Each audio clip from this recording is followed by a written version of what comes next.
Hi, എല്ലാവർക്കും നമസ്കാരം. ഞാൻ ഇന്നിവിടെ ഉണ്ടാക്കാൻ പോകുന്നത് വെളുത്തുള്ളി അച്ചാറാണ്. അതിന് വേണ്ട സാധനങ്ങൾ എന്തൊക്കെയാണെന്ന് നോക്കാം. വെളുത്തുള്ളി, വിനാഗിരി, മുളക് പൊടി, ഇഞ്ചി, പച്ചമുളക്, അച്ചാർ പൊടി, ഉലുവ, കടുക്, ഈത്തപ്പഴം, നല്ലെണ്ണ. ഇത്രയും സാധനങ്ങളാണ് ഇതുണ്ടാക്കാൻ വേണ്ടത്. അടുത്തതായി തയ്യാറാക്കുന്ന വിധം എങ്ങനെയാണെന്ന് നോക്കാം. പാൻ അടുപ്പത്ത് വെച്ച് പാൻ ചൂടായതിന് ശേഷം നല്ലെണ്ണ ഒഴിക്കുക. നല്ലെണ്ണ ചൂടായതിന് ശേഷം കടുക് പൊട്ടിയതിന് ശേഷം ഉലുവ ഇടുക.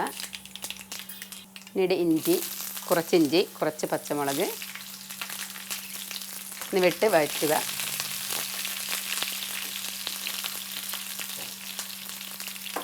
ഒരു തണ്ട് കറിവേപ്പില ഇടുക. കുറച്ച് വഴറ്റിയതിന് ശേഷം വെളുത്തുള്ളി അതിലേക്കിടുക.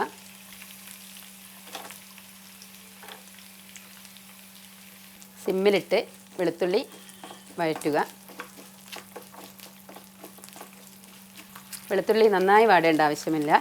കുറച്ച് വാടിയതിന് ശേഷം അതിലേക്ക് ഈത്തപ്പഴം ഇടുക.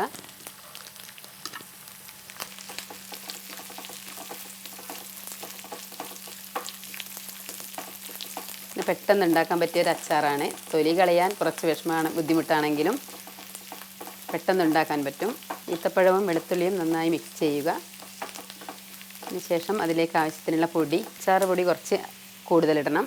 മുളക് പൊടി കുറച്ച് മതി.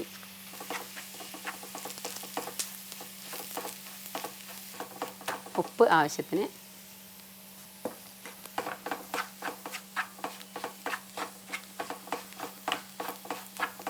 എല്ലാം കൂടെ മിക്സ് ചെയ്തതിന് ശേഷം വിനാഗിരി ഒഴിക്കുക.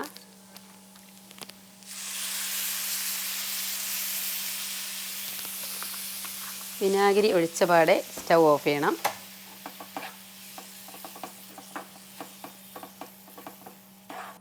നന്നായിട്ട് മിക്സ് ചെയ്യുക. വിനാഗിരിയും എല്ലാം കൂടെ നന്നായി മിക്സ് ചെയ്യുക. വെളുത്തുള്ളി അച്ചാർ ഇവിടെ റെഡി ആയിട്ടുണ്ട്. നമുക്ക് ഒരു ബൗളിലേക്ക് മാറ്റാം. അടുത്തൊരു വിഭവമായി വീണ്ടും കാണാം. അതുവരേക്കും ബായ്.